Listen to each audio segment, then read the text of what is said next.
안녕하세요. 시아버님을 모시며 딸 하나를 키우고 살림하는 주부입니다. 남들은 아이 하나 키우는 것만으로도 벅찰 텐데 시부까지 모시려니 힘들겠다며 저를 안쓰러워하지만 저는 남편과 저, 딸, 그리고 시아버님까지 넷이서 함께 사는 지금이 너무나 행복하고 좋아요. 저는 중학교 시절부터 외할머니 손에서 컸습니다. 외할머니와 그닥 사이가 좋은 편은 아니었어요. 정확하게 표현하자면 성인이 되어 외할머니 댁에서 독립하기 전까지 살가운 말을 단 한 번도 나눠본 적이 없는 사이였습니다. 외할머니께서는 저희 어머니를 포함해서 총 5남매를 키우셨는데 저희 어머니께서는 그중 막내딸이었어요. 첫째부터 넷째는 딸, 막내 자식이 아들이었습니다. 그러니까 저희 어머니 위로는 언니가 3명, 남동생 하나가 있던 거죠. 4명의 딸의 막내 아들, 얘기만 들어도 대충 짐작이 가시겠지만 외조부님께서는 딸이 아닌 아들을 원하셨기에 자식을 계속해서 낳으신 것이었습니다. 저희 어머니의 성함은 누가 들어도 남자아이에게 붙여줄 만한 이름이었는데 딸을 연달아 3명을 낳았으니 제발 다음에는 아들이 나오라는 뜻으로 어머니의 이름을 미리 남자처럼 지어놨다고 해요.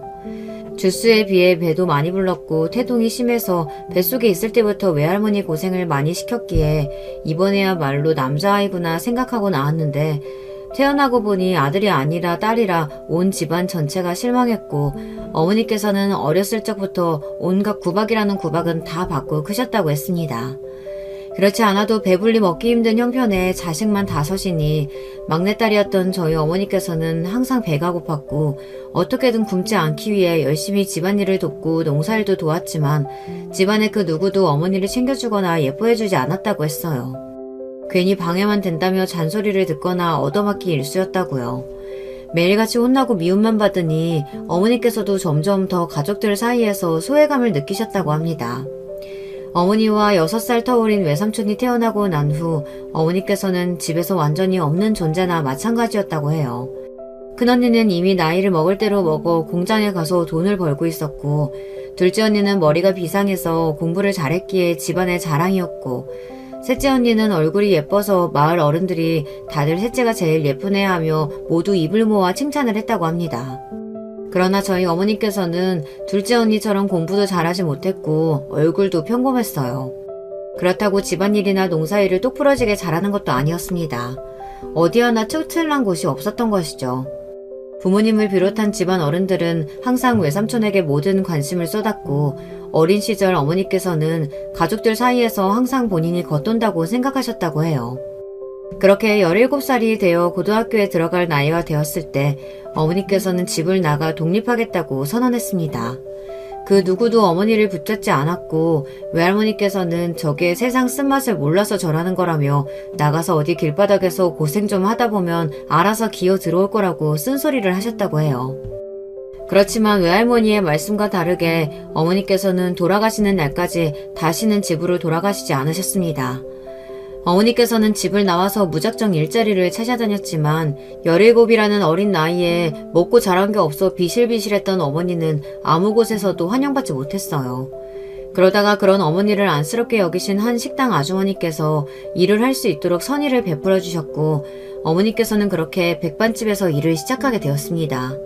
새벽부터 나가서 재료를 손질하고 분주하게 음식을 나르고 청소하고 설거지하고 몸은 몹시 고됐지만 언제나 구박받고 지내던 집에서의 생활보다 마음만은 훨씬 행복하셨다고 해요. 식당 아주머니께서도 겉으로는 툭툭대셨지만 어머니를 딸처럼 잘 챙겨주셨다고 합니다.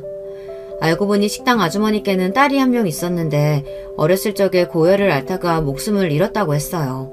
만약 딸이 살아있었다면 어머니와 비슷한 또래였을 터라 갈 곳 없는 어머니를 도저히 못 본 척할 수 없었다고 하셨습니다. 그렇게 식당에서 일한 지 꽤 시간이 지났을 무렵 식당 아주머니께서는 어머니께 나이도 어린데 언제까지 이렇게 총구석 시장에서 밥이나 만들면서 살 거냐며 공부를 하든가 아니면 자격증이라도 따서 더 괜찮은 일자리를 찾아보라고 말씀하셨어요. 그렇지만 어머니께서는 본인은 공부머리도 없고 지금 이 생활에 아주 만족하고 있다. 굳이 다른 곳으로 가고 싶은 생각이 없다고 답하셨다고 합니다. 하지만 식당 아주머니께서는 단호하게 다음 주부터는 나와서 일할 필요 없다며 다른 일 찾아보라고 말씀하셨어요. 결국 어머니께서는 식당 일을 그만두고 얼마 지나지 않아 식품 공장에 취직을 하셨다고 합니다. 어머니께서 맡으신 업무는 단순 반복 노동이었기에 일에는 쉽게 적응했지만 식당 아주머니가 말씀하셨던 것처럼 미래가 보이는 일은 아니었습니다. 그래서 어머니께서는 고민 끝에 대학 진학을 목표로 공부를 하시기 시작했어요. 남들보다 조금 늦은 시작이었지만 낮에는 공장에서 일하고 밤에는 코피까지 흘리며 정말 열심히 공부를 하셨다고 해요.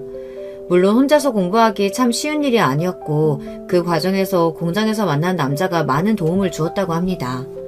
그 남자는 2살 터울의 오빠였는데 대학을 다니다가 집안이 어려워져서 휴학 후 공장에서 일을 하는 사람이었어요. 어머니의 공부를 도와주며 두 사람은 자연스레 사이가 가까워져 연인 사이가 되었고 어머니께서는 그 남자와 같은 대학에 들어가기 위해 정말 열심히 공부를 하셨다고 합니다. 그러나 그런 일은 현실에서 일어나지 않았어요. 그 남자는 어느 날 갑자기 공장을 그만뒀고 행방이 묘연해졌습니다. 공장 사람들 모두 그 남자의 행방을 알지 못했고 남자가 공부한다던 대학은 너무나 멀었어요. 도무지 찾아가 볼 엄두가 나지 않았고 바로 다음 주가 대입시험 날이었습니다. 어머니께서는 일단 시험에 집중하고자 하셨지만 그런 불안정한 상태로 치른 시험 결과가 좋을 리가 없었습니다. 결국 시험을 거하게 망쳤고 설상가상으로 몸 상태가 이상하게 느껴졌어요. 네, 눈치가 빠른 분들은 어느 정도 예상하셨겠지만 그 남자가 바로 저의 친아버지고 당시 어머니는 저를 임신하신 지 무려 2달 가까이 된 상태였다고 합니다. 지금까지 드린 이야기는 모두 저희 어머니께서 돌아가시기 전 병원에서 당시 15의 나이였던 제게 해주셨던 말들이에요. 그 뒤로 어머니께서는 정말 힘든 세월을 보내셨어요. 여자 혼자의 몸으로 임신까지 했으니 앞날이 캄캄했지만 어떻게든 할 수 있는 일은 전부 닥치는 대로 하시며 살아오셨다고 합니다. 혼자서 아이를 낳고 갓난 아이를 업은 채로 돈이 되는 일이라면 가리지 않고 하셨어요. 그렇게 갖은 고생을 하셨던 어머니께서는 제가 중학생이 되던 해에 말기 위암 판정을 받으셨고 항암 치료를 받으셨지만 결국 1년을 채 버티지 못하고 돌아가시게 되었습니다. 어머니와 함께했던 어린 시절을 떠올리면 참 가난하게 살긴 했지만 전부 다 행복했던 기억들 뿐입니다. 어머니와 저는 라면 하나를 끓여 먹어도 서로에게 한 젓가락이라도 더 주려고 하는 사이였어요. 밤늦게까지 일하고 돌아오시는 어머니를 위해 이불을 따뜻하게 데워놓다가 어머니께서 씻고 누우러 오시면 후다닥 자리를 비켜드리고는 했습니다. 그러면 어머니께서는 역시 우리 딸밖에 없다며 머리를 쓰다듬어 주셨어요.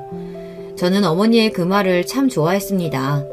어렸을 적부터 왜 저는 남들 다 있는 아버지는 없고 할머니 할아버지도 없는 건지 항상 궁금했어요. 하지만 어머니께 그런 이야기를 물어본 적은 없었어요. 어쩌다 아버지나 조부모님 이야기가 나올 때마다 어머니께서는 몹시 슬픈 표정을 지으셨거든요. 조금 더 철이 들고 난 이후에는 무슨 사연이 있겠거니 때가 되면 어머니께서 말씀해 주시겠거니 생각했습니다. 병원에서 그동안 어머니께서 살아온 이야기를 다 듣고는 눈물이 펑펑 났습니다. 어머니께서 그렇게 어려운 시간을 보내오신 것이 전부 저 때문인 것 같다는 생각이 들었거든요. 그렇지만 어머니께서는 그렇게 생각하지 말라며 네 덕분에 지금까지 버틸 수 있었다고 말씀해 주셨어요. 어머니께서 돌아가셨을 때는 정말 하늘이 무너질 듯 슬펐습니다. 어머니께서 세상 천지에 기댈 사람이 저밖에 없었듯 저 또한 어머니밖에 없었으니까요. 그렇게 어머니께서 저를 떠나시고는 저는 외할머니 집에 맡겨지게 되었습니다. 제가 외할머니 댁에 갔을 때는 자식들은 모두 다 장성하여 떠난 후였고 외할머니께서는 저를 떠맡게 된 것이 몹시 귀찮아하셨어요. 일찍부터 돈 벌러 나갔다는 큰이모는 어머니처럼 집안과 인연을 끊은 지 오래였고 공부를 잘했다던 둘째 이모는 서울에서 좋은 직장에 들어갔지만 마찬가지로 외할머니와 연락을 전혀 하지 않고 있었습니다. 얼굴이 예쁘장하다던 셋째 이모는 얼굴만 번지르르한 사기꾼에게 당해 생고생을 다하느라 폭삭 늙어서 결혼도 못하고 다방 직원을 전전하고 있었어요. 그렇게 금지옥엽 키웠다던 외삼촌이 가장 가관이었어요. 외삼촌은 도박에 폭력 전과에 완전히 생 양아치가 따로 없었고 옥살이 중이었습니다. 외할머니께서는 꼬부랑 할머니가 다 되어서 옥바라지를 하고 계셨어요. 외할머니께서는 저를 저의 집에서 키우는 강아지만도 못하게 생각하셨고 항상 외삼촌 생각뿐이셨어요. 도대체 그놈의 아들이 뭐라고 어린 시절 어머니께서 어떤 취급을 받으며 자라셨을지 대강 상상이 갔습니다. 외할머니께서는 제게 지그 엄마를 닮아가지고 제대로 하는 일이 하나도 없다. 부모보다 먼저 가는 것도 죄인데 짐덩이까지 떠맡기고 가다니 진짜 세상에 그런 보려너가 따로 없다며 제 앞에서 매일같이 어머니 흉을 보셨어요. 어린 시절에 어머니께서 그러셨던 것처럼 저도 하루빨리 성인이 되어 외할머니에게서 벗어나고 싶은 마음뿐이었습니다. 성인이 된 저는 장학금을 받고 서울에 있는 대학에 진학했어요. 성인이 되자 어머니께서 제 앞으로 남겨놓으셨던 유산도 받을 수 있었답니다. 외할머니께서 유산이나 법적인 제도를 잘 모르셨기에 가능했던 일이었어요. 아마 외할머니께서 어머니가 제 앞으로 남겨놓은 돈이 있다는 사실을 아셨다면 진작 외삼촌 영치금으로 넣거나 쓸모없는 곳에 써버리셨을 거예요. 천만다행으로 그 돈은 무사히 제 수중에 들어왔고 저는 그 돈으로 서울에 자취방도 구하고 나름대로 서울 생활에 잘 적응할 수 있었습니다. 어머니께서도 정말 힘든 삶을 사셨지만 저 또한 정말 치열하게 살아왔습니다. 남들 다 놀 때 장학금을 한 번이라도 놓치면 큰일이니 항상 밤새서 코피 흘리며 공부를 했어요. 낮에는 공부하고 밤에는 아르바이트하며 돈을 벌고 돌아가신 어머니께 꼭 성공한 모습을 보여드리고 싶었거든요. 그렇게 번듯한 직장에 취업도 하고 직장 동료의 소개로 남편도 만나게 되었습니다. 남편은 저와 다르게 아주 화목한 집안에서 교육을 잘 받고 자란 사람이었어요.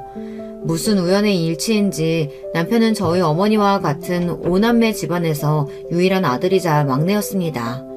저희 집안과 다른 점은 가족끼리 몫이 화목해 보인다는 사실이었어요.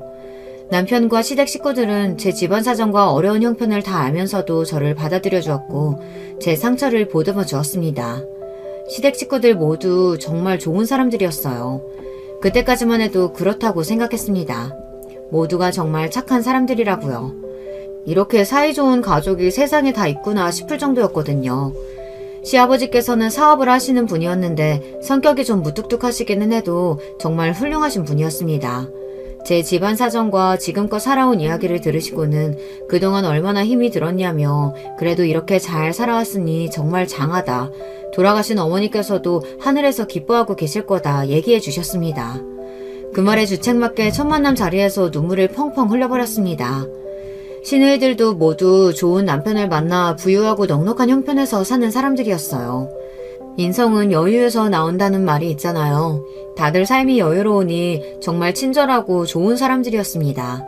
솔직히 누나만 4명 있다는 이야기에 처음에는 조금 걱정이 되었어요.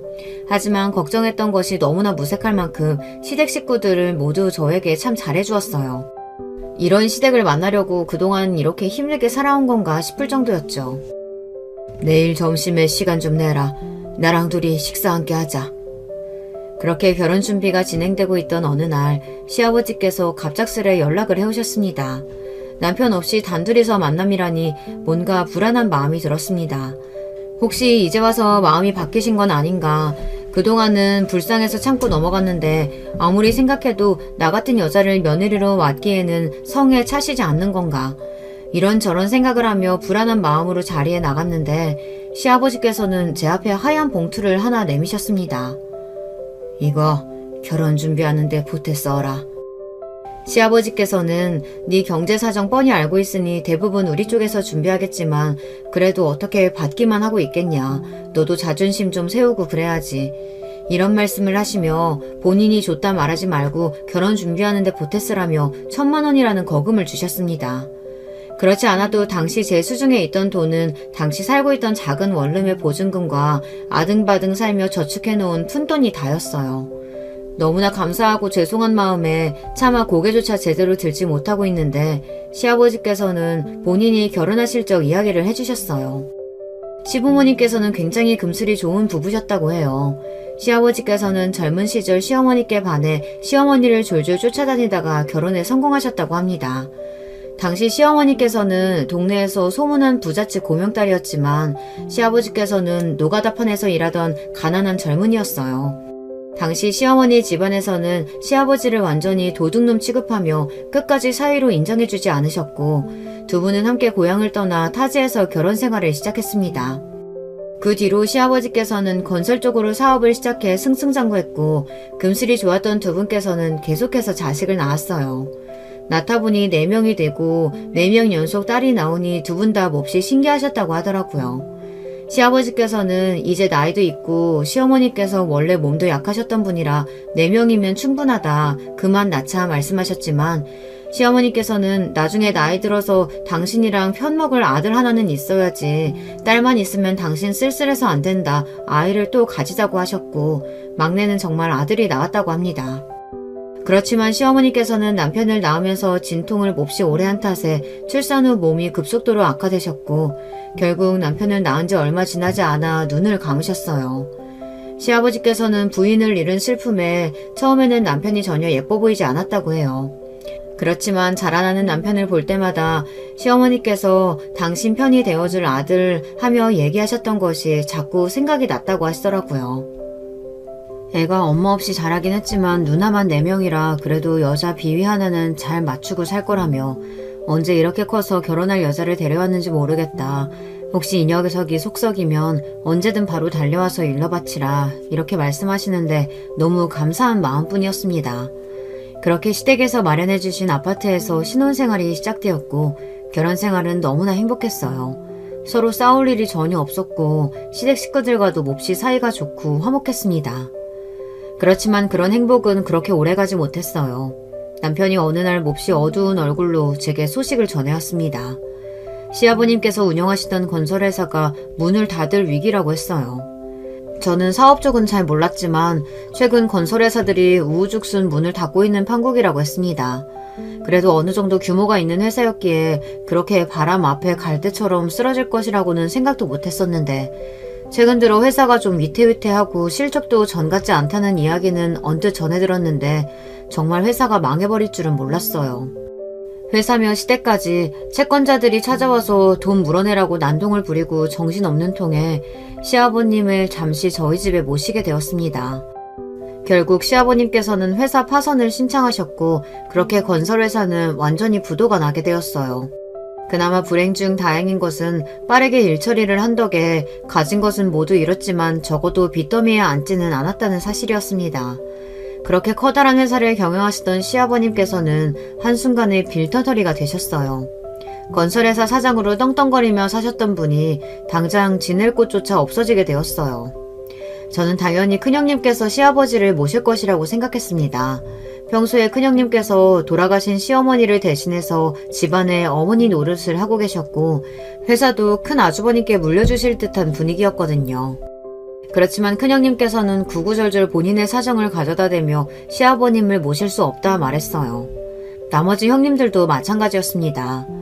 이런 일은 장녀나 장남이 맡아서 처리하는 거지 어차피 우리한테는 회사 물려주실 생각도 없지 않았었냐. 왜 우리가 이제 와서 그런 중요한 일을 맡아 해야 하냐며 다들 발을 빼는 분위기였어요.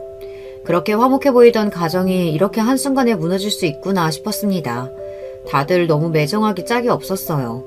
그동안 시아버지께서 시어머니 없이 혼자서 자식들 키우시느랴 사업하시느랴 얼마나 뼈빠지게 일을 하셨는지 그렇게 착하고 좋았던 사람들이 한순간 완전히 다른 사람이라도 된 것 마냥 돌아서서 다들 자기 이속 챙기기에 바빴어요.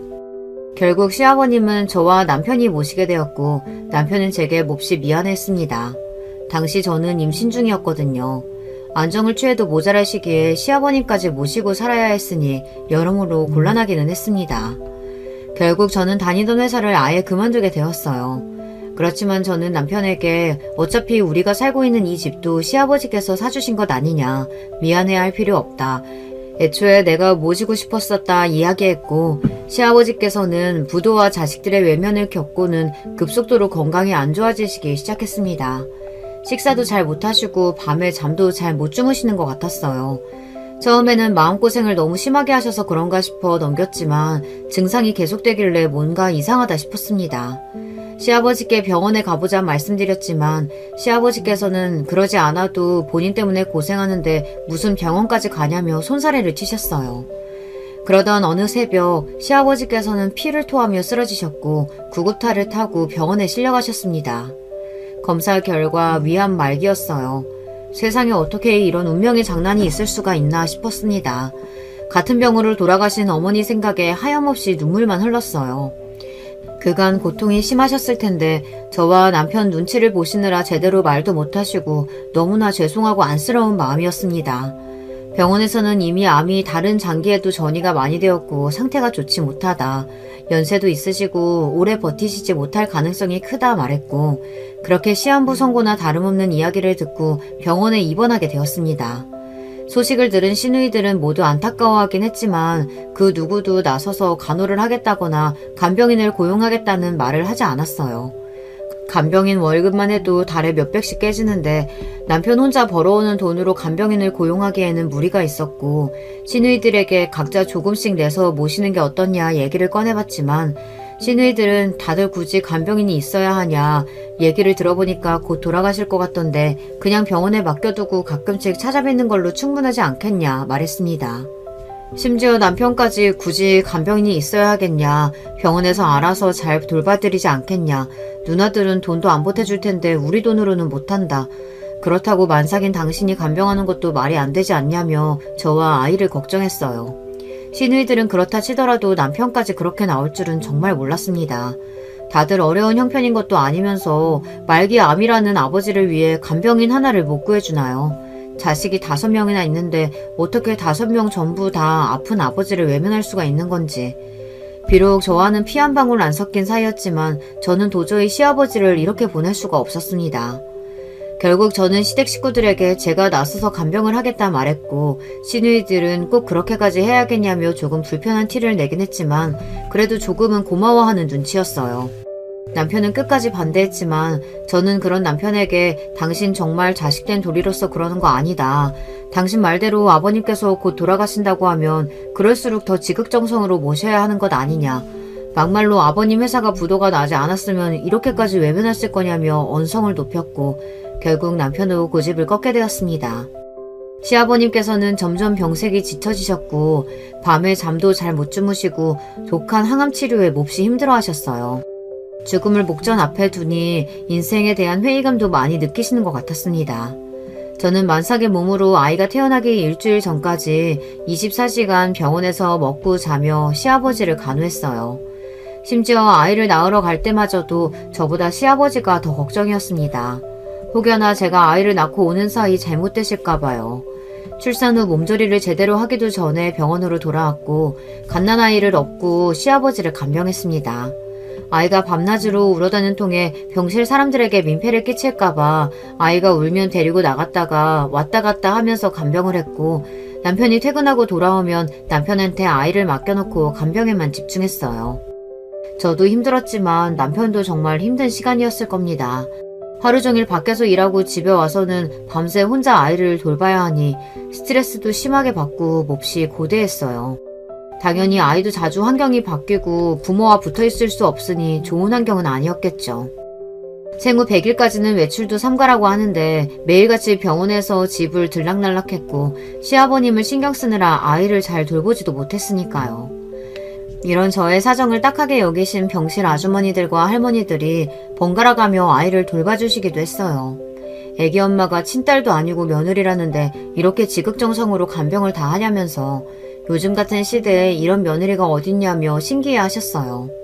그럴 때마다 저는 제게 친아버지나 다름없는 분이시다 대답했습니다. 살 날이 얼마 남지 않았다는 병원의 말과 다르게 시아버지께서는 독한 항암 치료를 오랜 기간 동안 잘 버티셨어요. 딸아이가 2돌이 되었을 무렵 의사 선생님께서는 아버지의 상태가 많이 호전되어 수술을 진행해 볼 수 있을 것 같다는 이야기를 꺼냈습니다. 전혀 예상치도 못했던 일이라 몹시 기쁘면서도 고민이 되었어요. 시누이들은 그렇지 않아도 쇠약하신 몸으로 간신히 버티고 계실 텐데 그런 큰 수술을 무리해서 해봤자 돌아가실 날만 앞당기는 거라며 모두들 시아버지의 수술을 반대했습니다. 말로는 시아버지를 위하는 척 했지만 딱 봐도 지금껏 나 몰라라 하다가 수술에 성공해서 아버님께서 기적처럼 회복하시게 되면 아버님을 뵐 면목이 없어서 그러는 것 같았어요. 남편도 수술 이야기에 회의적인 반응을 보였습니다. 수술한다고 완치되는 것도 아니고 아버지 연세에 좀 무리인 것 아니냐. 당신 지금도 힘든데 만약 수술 실패하고 아버지 몸만 더 안 좋아지시면 간병하기 얼마나 힘들겠냐. 그냥 남은 시간 동안 최대한 편하게 지내다 가실 수 있도록 모시다가 보내드리자 말했어요. 하지만 저는 애초에 저희들에게 선택권이 있는 일이 아니라고 생각했어요. 수술을 받는 건 저나 남편 시누이들이 아니고 시아버님 본인이셨으니까요. 시아버지께서는 수술을 받고 싶어 하셨어요. 이런 상태로 더 오래 살아봤자 뭐하겠냐. 차라리 수술을 받고 실패하면 그냥 깔끔하게 죽으련다. 더 이상 이렇게 너희한테 민폐 끼치는 것도 싫고 자식들한테 짐덩이로 살다가 죽고 싶지 않다. 할 수 있는 건 다 해보고 싶다 하시면서요. 결국 제가 박박 우긴 탓에 수술 날짜를 잡게 되었습니다. 큰형님께서는 도대체 왜 그렇게까지 하는 거냐. 옳게 그렇게 한다고 아버지한테 물려받을 유산 하나 없다. 옳게 아이도 있는데 아이 생각은 안 하냐. 옳게가 우리 아버지 친아버지처럼 생각해주고 잘해주는 건 고마운데 옳게가 그러면 우리 입장은 도대체 뭐가 되냐 따졌고, 저는 그런 시누이들에게 시아버지께서도 수술을 받고 싶다고 하셨고 저는 그저 제 도리를 하는 것뿐이다. 제가 언제 형님들께 왜 시아버님한테 관심이 없냐 한 번이라도 뭐라고 한 적 있느냐. 저는 돌아가신 어머니 생각이 나서라도 도저히 시아버지 못 본 채 못하겠다. 뭐 얻으려고 이러는 거 아니다. 돌아가시고 나서 후회하기 싫어서 이러는 거다. 제 입장을 구구절절 말씀드렸습니다. 제 말에 큰형님께서는 몹시 기분 나쁜 티를 내며 이렇게까지 이야기했는데도 그렇게 끝까지 위선적인 척 착한 척을 해야겠냐며 자리에서 일어나셨어요. 전 그런 큰형님을 붙잡으며 착한 척하는 게 아니다. 전 정말 이대로 시아버지가 돌아가시면 제 스스로의 행동에 너무 후회가 될 것 같아서 그런 거다. 형님들 입장도 이해가 간다 설명을 했지만 아무 소용이 없었습니다. 큰형님께서 다른 형님들께 어떻게 이야기를 전했는지는 모르겠지만 그날 이후로 시누이들은 전부 저를 멀리하기 시작했어요. 아마 본인들도 시아버지께 자식된 도리로 제대로 하지 못한 것에 대한 마음 한구석에 죄책감이 있었던 거겠죠. 차라리 모두들 예외 없이 눈 가리고 아웅하며 시아버지께서 돌아가실 때까지 한통속이 되어 기다렸다면 마음이 조금 편했을 텐데 말이에요. 시누이들 눈에는 굴러들어온 돌인 제가 주제 넘게 나서 분위기를 망치고 있었던 것이나 다름없었던 거예요. 그렇지만 저는 제 뜻을 굽힐 생각이 없었습니다. 시아버님의 수술이 코앞으로 다가와 있었고 시아버님께서는 애써 괜찮은 척 하셨지만 많이 떨려 하시는 것 같았어요. 저는 그런 시아버님께 너무 걱정하지 마시라. 분명 좋은 결과가 있을 거다. 지금껏 수술을 위해 많이 노력하시지 않았냐. 의사 선생님께서도 잘 될 거라고 말씀해 주셨으니 반드시 그렇게 될 거다. 계속해서 용기를 불어넣어 드렸어요. 수술 결과에 의사의 실력도 많은 영향을 끼치겠지만 수술을 받는 환자의 의지도 큰 영향을 끼친다고 생각했거든요. 그렇게 수술을 반대하던 시누이들은 수술 전날 밤 병원에 찾아와서 시아버님의 손을 붙잡고는 너무나 천연덕스러운 얼굴로 수술의 성공을 기원했어요. 기가 차다 못해 어이가 없을 지경이었지만 그래도 찾아오지 않는 것보다는 나았으니 굳이 딴지를 걸지는 않았습니다. 시아버님께서도 딸들이 찾아와 기운을 북돋아주니 좀 마음의 안정을 더 찾으시는 것 같았고요. 길다면 길고 짧다면 짧은 1년여간의 간병기간 동안 심적으로나 신체적으로나 고생을 참 많이 했지만 한 번도 시아버님을 원망해 본 적이 없었어요. 오히려 그 기간 동안 시아버님과 많은 시간을 보내며 시아버님과의 유대감이 상상 이상으로 깊어졌습니다. 시아버님께서는 정말 훌륭하신 분이었어요. 긴 세월 동안 평생을 본인보다 가족, 그리고 회사 직원들, 본인이 책임져야 할 사람들을 생각하며 살아오신 분이었습니다. 새벽 내내 울어대는 아이를 안고 병실 밖으로 나가 한참 달랜 후 겨우 돌아오면 시아버님께서는 뜬 눈으로 저를 기다리고 계셨어요. 왜 주무시지 않고 일어나 계시냐 물으면 이상하게 네가 자리에 없으면 눈이 떠진다고 하더라고요. 그런 새벽 시간마다 시아버님께서는 조근조근 본인이 젊었을 적 이야기를 해주셨어요.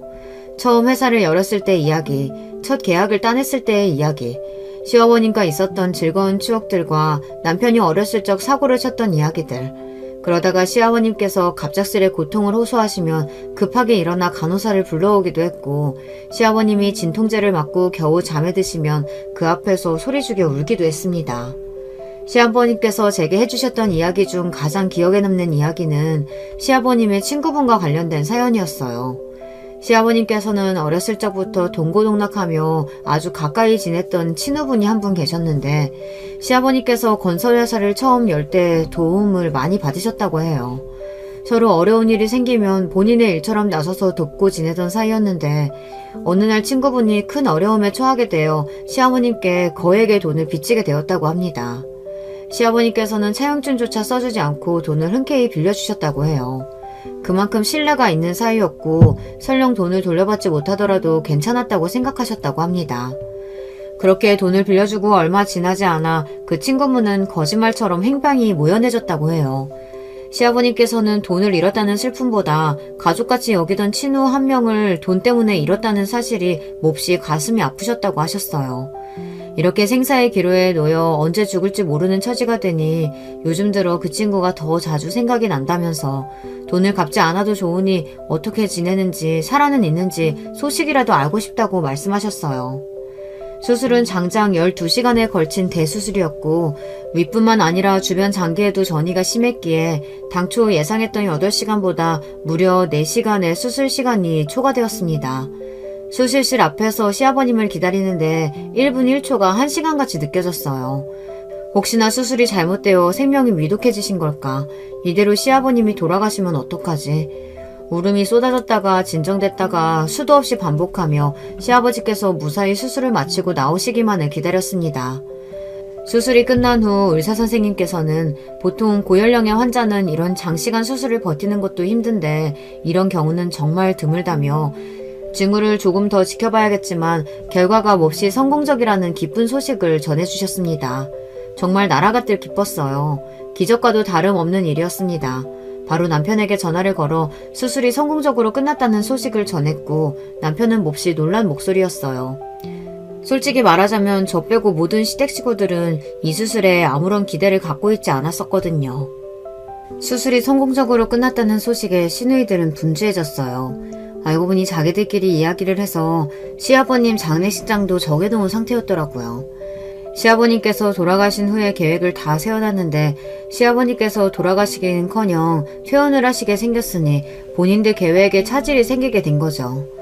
큰형님께서는 은근슬쩍 제게 시아버님이 퇴원하시면 올케가 모실 거지 하고 물어오셨어요. 애초부터 그럴 생각이긴 했지만 당당하게 본인들의 아버지를 제게 떠넘기는 모습이 썩 달갑게 느껴지진 않았습니다.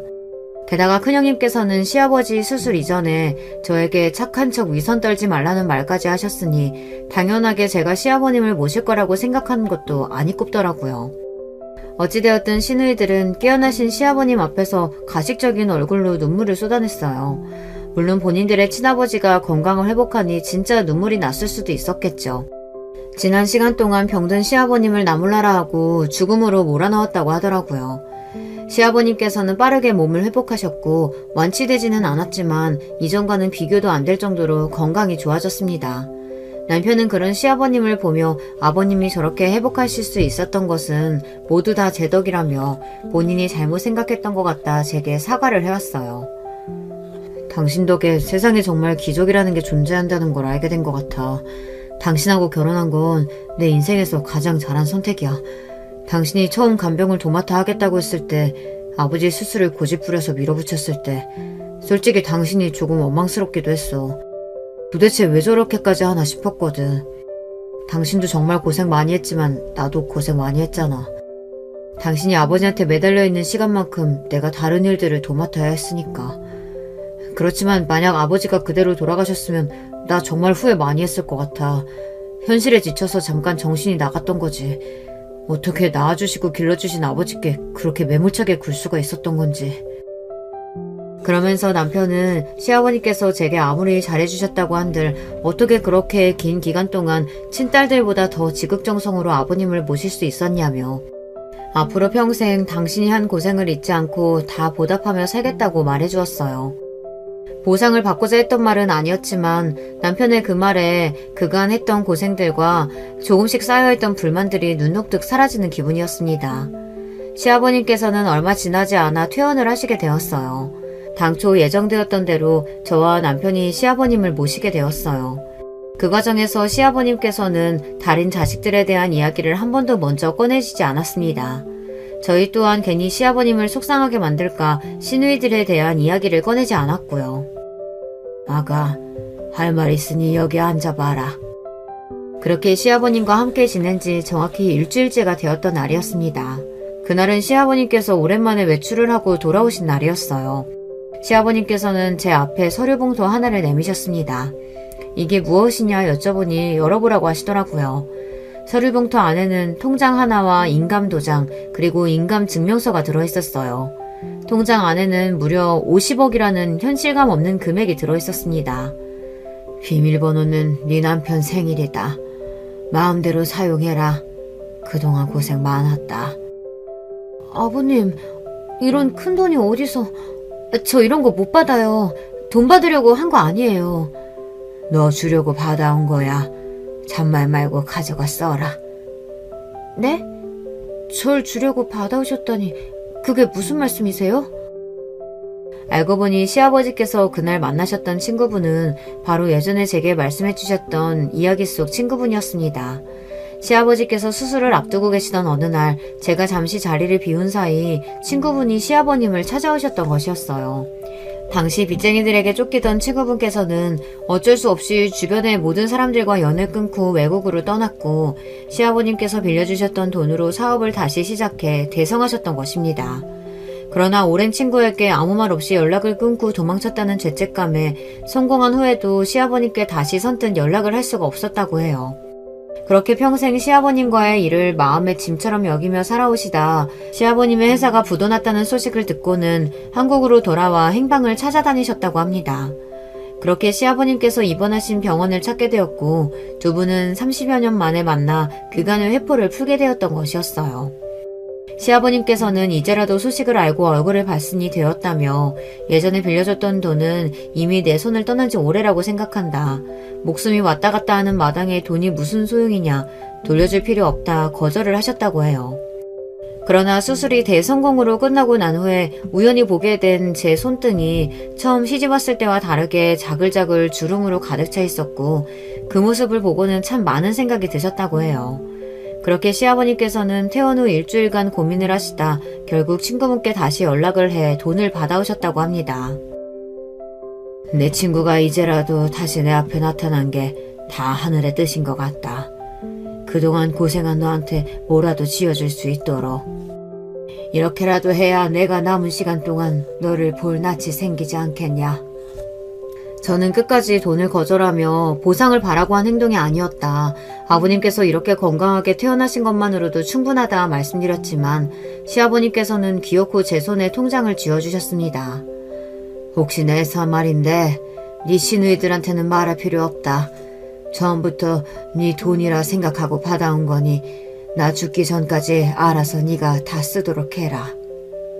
그렇게 제게는 너무나 갑작스럽게 50억 원이라는 큰 돈이 생기게 되었어요. 평생 이렇게 큰 돈이 생길 것이라고는 생각조차 해본 적이 없었어요. 너무나 얼떨떨하고 현실감이 느껴지지 않았고 꼭 로또라도 맞은 기분이었어요. 시아버님께서는 시누이나 남편에게 말할 것 없이 제가 전부 알아서 사용하라고 하셨지만 시누이들은 몰라도 남편에게는 이 사실을 털어놓아야 할 것 같았어요. 그날 밤 퇴근하고 돌아온 남편에게 시아버님께서 이런 돈을 내게 주셨다며 통장을 꺼내 보여주니 남편도 금액을 확인하고 너무나 놀라 눈이 휘둥그레졌습니다.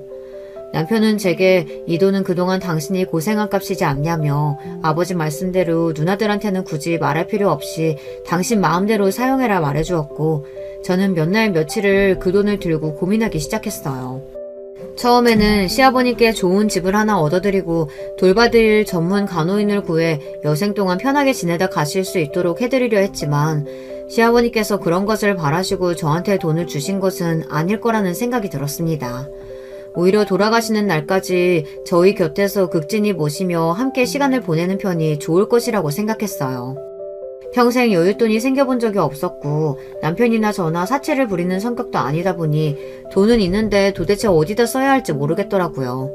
지금 살고 있는 집도 충분히 넓고 좋았고 차도 오래되지 않았고 당장 특별히 필요한 것도 없었고요. 그렇다고 주식이나 부동산을 하기에는 저희 부부 둘 다 그런 쪽으로는 문외한이었어요. 그렇게 거금을 들고 아무것도 하지 못한 채 시간만 보내던 차에 정말 예상치도 못했던 일이 일어났어요. 시아버님께서 태어나신 뒤로 거의 연락을 하지 않고 살던 큰형님께 갑작스레게 연락이 왔어요. 무슨 일이신가 하니 할 말이 있으시다며 갑자기 식사를 하자고 하시더라고요. 그것도 남편 없이 나오라면서요. 문득 결혼 전에 시아버님께서 저를 불러내셨던 일이 떠올랐고 이번에도 조금 불안한 예감이 들었습니다. 큰형님께서 제게 하실 말씀 중에 좋은 소식이 없으리라 생각했거든요. 큰형님 혼자 나와 계실 거라고 생각했던 자리에는 시누이 4분이 모두 나와 계셨고 조금 당황스러운 기분으로 자리에 앉았어요. 다 같이 모여 저를 질책하려고 하시는 건가? 아니면 시아버님 장례 관련 이야기를 하려고 하시는 건가? 아니면 시아버님이 저한테 주신 50억에 대해 설마 알게 되신 건가? 별별 생각이 다 들었고 테이블에는 잠시 침묵만이 맴돌았습니다. 올케, 우리가 지금까지 좀 너무했지? 많이 늦기는 했지만 이제라도 사과하고 싶어. 그동안 정말 고생 많았어. 올케한테는 미안한 마음뿐이야. 침묵을 깨고 큰형님의 입에서 나온 말은 전혀 정말 예상하지도 못했던 사과였습니다. 수술 후 시아버님께서 기적적으로 몸을 회복하시고 퇴원을 하시게 되자 시누이들은 정말 당혹스러운 마음이었다고 해요. 애초에 병원에서 얼마 살지 못하고 돌아가실 거라 이야기를 했으니 마음을 정리하며 장례 준비를 한 것도 어쩌면 당연한 일이었을 거라고 생각합니다. 저 또한 시아버님을 간호하고 수술 결과를 기다리면서 마냥 긍정적인 생각만은 했던 것은 아니었으니까요. 솔직히 아버지 회사 부도나고 몸 그렇게 되시고 곧 돌아가실 거라고만은 생각했어. 우리 다들 겉으로는 넉넉하게 잘 살고 있는 것 같아도 각자 집안 사정도 있고 여러모로 여유가 없었어. 물론 지극정성으로 아버지 모신 올케 앞에서는 다 핑계나 마찬가지겠지만 우리도 그동안 자식으로서 못할 짓 했던 거 알고 있어. 아버지 수술 성공하고 회복하시니 이제야 이러는 거 정말 면목 없고. 그러면서 형님들께서는 많이 늦긴 했지만 이제라도 저한테 정식으로 사과하고 싶다며 하얀 봉투를 내미셨어요. 열어보지 않아도 돈이라는 걸 알 수 있었어요. 저는 이런 거 받을 생각 없다며 딱 잘라 거절했습니다. 큰형님께서는 우리가 이런 거라도 해야 그나마 앞으로 저와 아버님을 볼 면목이 생길 것 같다며 제발 받아달라 말씀하셨고 결국 신랑이 끝에 제 손에 봉투를 쥐어주셨습니다. 형님들께서는 아버지께서 그렇게 건강하게 태어나신 건 전부 다 제 덕이라며 올케가 기적을 만들어낸 거나 다름없다며 정말 고맙다고 말씀하셨어요. 딸이 넷이나 있는데 어떻게 딸 넷보다 며느리 한 명 덕을 더 보시는지 모르겠다며 이렇게 사과하기까지 너무 오랜 시간이 걸렸다. 부끄럽지만 본인들의 잘못을 돌아보고 인정하는 게 쉽지 않았다며 연신 사과를 해오시는데 그 행동이 그저 지금 상황을 모면하기 위해 억지로 하는 행동처럼 보이지는 않았습니다. 형님들께서는 본인들끼리 돈을 모아 시아버님이 지내실 만한 거처를 구하고 간병인까지 고용하겠다. 이제 고생은 그만해도 된다 말씀하셨지만 저는 그러지 않으셔도 된다며 앞으로도 계속 시아버님을 곁에서 모실 생각이라고 말씀드렸어요. 시아버님께서도 혼자서 넓은 집에 간병인과 둘이 지내시는 것보단 저희 집에서 아들, 며느리 그리고 손주와 지내시는 게 훨씬 행복하실 거다. 몸도 많이 활복되셔서 제가 크게 할 일도 없으니 굳이 그렇게 하실 필요 없으시다 말씀드렸고 형님들께서는 그렇지만 계속해서 올케가 아버지를 모시면 우리가 아버지 뵐 면목이 없지 않느냐며 저를 말리셨어요. 그게 그렇게 걱정이시면 형님들께서 자주 찾아오시면 되잖아요. 아버님께서도 형님들 얼굴 자주 보시면 정말 좋아하실 거예요. 저희 집에 오는 게 부담스러우시면 아버님 모시고 가까운 곳에 나들이를 가던가 식사라도 대접하든가. 형님들께서 정말 그동안의 행동을 후회하신다면 더 늦기 전에 이제라도 달라지시면 좋겠어요. 그동안의 빈 시간은 돈으로 해결할 수 있는 게 아니라고 생각해요. 제 말에 시누이들은 모두 조금 당황스러워 보이는 얼굴이었지만 이내 큰형님께서 제 말대로 하겠다며 긍정의 답을 주셨고 그렇게 자리가 마무리되었습니다. 형님들께서 제게 쥐어주신 봉투와 시아버님께서 주신 거액이 담긴 통장까지 저는 정말 큰 돈을 갑작스레 가지게 되었어요. 아무리 생각해도 당장 이 돈을 어디에 사용해야 할지 모르겠어서 일단은 시댁 식구들을 모두 모시고 다 같이 여행을 한번 떠나기로 했습니다. 물론 시아버님께서 완벽하게 몸이 치유되신 것은 아니기에 멀리는 가지 못하겠지만 오랫동안 병원 신세를 지시느라 많이 갑갑해 하셨거든요. 그날 이후 형님들께서는 하루가 멀다 하고 번갈아서 저희 집을 찾아오고 계세요. 시아버님께서는 갑자기 애들이 왜 이러냐며 겉으로는 조금 떨떠름하신 반응이지만 속으로는 좋아하시는 게 다 보입니다. 제가 아버님 곁에서 모셔온 게 몇 년인데 제 눈은 못 속이죠. 큰형님도 그렇고 나머지 형님분들도 꼭 오실 때마다 먹을 것이며 입을 것이며 선물을 하나씩 사들고 오세요. 이런 거 안 사오셔도 된다고 말씀드려도 막무가내이십니다. 정말 오랜 시간이 흘렀지만 꼭 처음 만났을 때 그 화목한 가정으로 돌아온 것 같은 기분이 드네요. 그때와 달라진 점이 있다면 저희 부부 사이에 너무 소중한 아기 천사가 생겼다는 사실과 평생 돈 걱정은 하지 않고 살아도 될 만큼 넉넉한 통장 잔고가 생겼다는 사실이겠죠. 부디 시아버님께서 오랫동안 저희 곁에 건강히 머물러 주시길, 그리고 저희 딸이 앞으로 건강하게 무럭무럭 잘 자라주기만을 바랄 뿐입니다. 쓰다 보니 이야기가 조금 길어진 것 같네요. 요즘 가족여행 준비에 한창이라 할 일이 많아서 이만 줄이겠습니다. 들어주신 모든 분들 감사드려요. 안녕하세요. 저는 삼형제 중 첫째와 결혼하여 맏며느리로 살고 있는 30대 여성입니다. 평소에 집안일을 하며 다양한 유튜브 사연들을 즐겨 듣고 있는데요. 사연들에서만 들을 수 있었던 다소 충격적인 일이 제게도 생겨 이렇게 사연을 보내보게 되었습니다. 제가 처음 결혼했을 당시에만 해도 저희 시부모님의 사이는 꽤 좋았던 편이었어요. 그 어떤 자리에서든 자신보다 서로를 먼저 챙기곤 하셨죠. 그런 두 분의 모습을 볼 때면 나도 나중에 남편과 저렇게 늙어가며 살고 싶다고 바랐었습니다. 그런 시부모님의 아래서 자란 남편 삼형제의 사이 또한 각별했고요. 저와 남편의 결혼 몇 년 후 둘째 도련님과 막내 도련님도 차례대로 결혼을 하였고, 동서들 또한 도련님들을 닮아 무난한 성격들이라 저와 사이좋게 잘 지낼 수 있었습니다. 그리고 시어머니는 시아버지와 당신의 아들들 뿐만이 아닌 저와 동서들에게도 아주 다정하고 살갑게 대해주셨어요. 특히 어릴 적 엄마를 일찍 여인 저에게는 마치 친엄마처럼 잘해주셨죠. 결혼 생활 동안 친정엄마의 부재가 느껴질 때면 어떻게 하시곤 저와 따로 데이트 자리를 만들기도 하시고, 본인이 제 친정엄마인 양 아들인 남편보다 저를 더 챙겨주셨거든요. 시부모님 두 분의 사이가 틀어지기 시작한 것은 시어머니가 황혼 취업을 하신 이후부터였어요. 작지만 탄탄한 사업을 하시던 시아버지 곁에서 평생 전업주부로 사셨지만 더 늙기 전에 경제활동을 해보고 싶다며 시어머니는 60대 초반의 나이에 어렵게 건물 청소 일을 구하셨습니다. 시어머니의 연세가 적은 편은 아니어서 건강이 괜찮으실지 조금 걱정이 되었지만 젊었을 적 운동도 꾸준히 하셨고 연세 대비 정정하셨던 터라 괜찮겠지 생각했습니다. 그렇게 몇 달 후 시어머니께서 주신 반찬통을 가져다 드리러 시댁에 잠시 들렀던 날이었어요. 맞벌이였던 저와 남편이 남편의 몇 달간 긴 지방 출장으로 장거리 부부가 되어버리자 시어머니께서 주기적으로 반찬을 만들어 보내주셨거든요.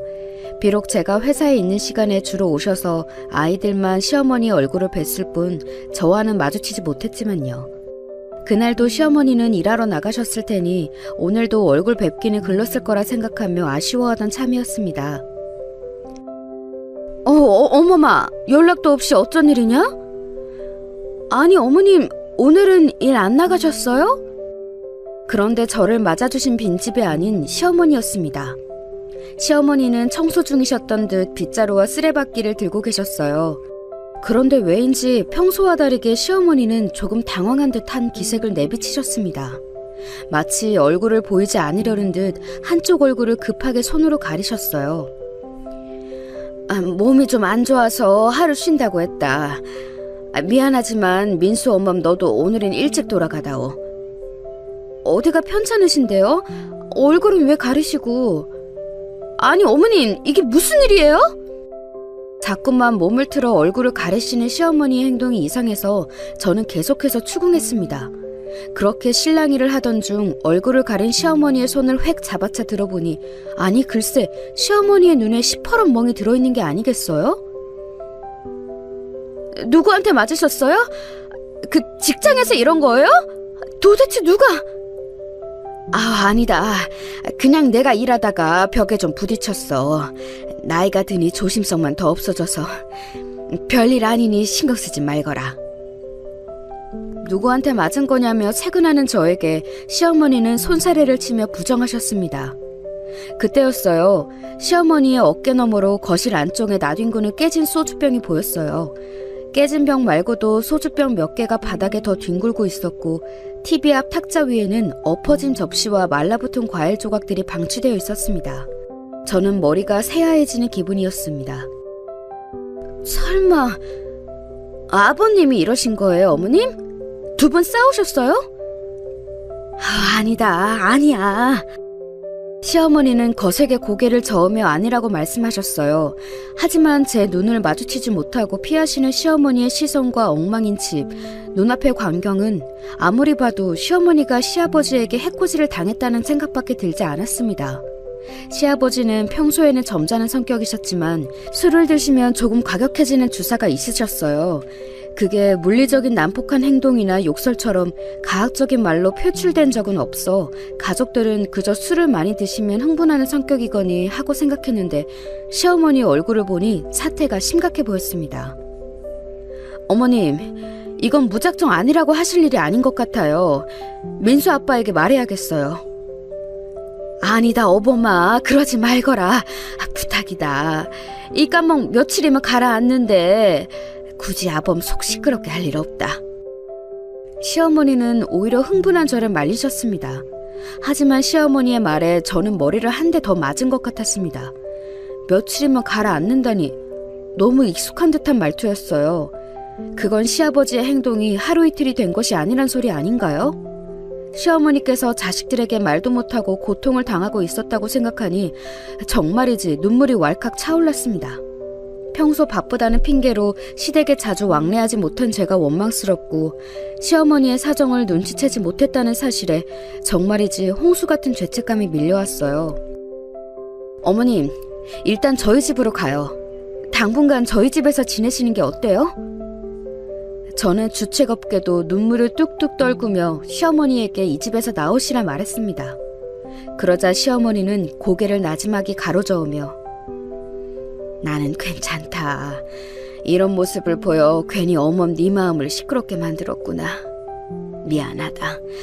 아이들이 걱정할 테니 미안하지만 이건 너 혼자만 알고 있어다오. 누가 누구에게 미안하다는 건지 시어머니는 재차 저에게 미안하다는 말을 하셨습니다. 그럴수록 죄책감과 시아버지에 대한 분노는 점점 커져갔어요. 누구보다 착해 빠진 시어머니에게 이런 일이 생기다니요. 제가 얼마나 분통이 터졌는지 여러분은 짐작하시겠나요? 당장이고 시아버지에게 전화를 걸어 화를 분출하고 싶었지만 시어머니의 간곡한 만류에 저는 못 이긴 척 시댁에서 나와 집으로 향했습니다. 같이 저희 집으로 가자는 제 말을 시어머니는 끝까지 거절하셨어요. 왜 그렇게 고집이신 건지, 자식들에게 이런 모습을 보이기 싫으셔서 그런 건지 정말 속이 상해 집으로 차를 운전하는 동안 내내 눈물이 앞을 가려 혼이 났습니다. 거기에다가 도저히 이 상황이 이해가 가지 않아 더욱 운전에 집중을 할 수가 없었어요. 시아버지의 저런 행동이 왜 시작됐는지, 언제부터였는지요. 계속해서 캐묻는 제 말에 시어머니는 무건수행이라도 하시듯 대답해주지 않으셨거든요. 도대체 두 분 사이에 무슨 일이 있었던 거지? 사이가 그렇게 좋으셨는데 어머님이 무슨 잘못이라도 하신 걸까? 이상하다. 분명 몇 달 전 어머님 생신 때까지만 해도 사이가 참 좋으셨는데 심하게 다투기라도 하셨나? 바로 다음 주 저는 직장에 휴직계를 냈어요. 업계 자체가 비시즌이기도 했고 크지 않은 중소회사라 비시즌 동안 생긴 잉여 인력의 대표님도 고민하고 있던 차라 휴직계는 아주 흔쾌하게 받아들여졌습니다. 의도한 건 아니지만 회사 사정을 고려해 자발적으로 먼저 휴직계를 내어줘 고맙다며 대표님은 휴가비까지 얹어주셨어요. 다행히 남편이 출장에서 돌아오려면 아직 시간이 많이 남아 괜히 휴직한 사실을 알려 시어머니의 사정을 실토할 일은 없었습니다. 당장은 말 못하더라도 시어머니의 일이 어떻게든 정리가 되면 그때 남편에게 말을 해야겠다 생각했어요. 휴직계를 낸 후 저는 일주일에 2-3번은 시댁에 찾아갔습니다. 갈 때마다 매번 그런 것은 아니었지만 시어머니가 시아버지에게 맞은 흔적은 심하진 않아도 종종 발견할 수 있었어요. 아주 가끔 터진 입술이나 늘어난 티 아래로 드러난 목덜미의 멍자국, 반바지를 입으셨을 때 슬쩍 보이는 허벅지의 피멍 등으로요. 시아버지는 제가 처음 발견한 날과는 달리 티가 나지 않도록 얼굴은 잘 때리지 않는 것 같았어요. 제가 휴직한 사실을 시어머니에게 말하지 않았던 터라 늘 퇴근하고 온 척을 하러 저녁에 시댁으로 갔었는데 몇 번은 일찍 퇴근한 시아버지를 마주친 적이 있었습니다. 물론 표정 관리가 잘 되지 않아 애를 먹었지만요. 큰 며느라기 왔냐? 밥은 먹었어? 네, 아버님. 안녕하세요. 오늘은 일찍 퇴근하셨네요.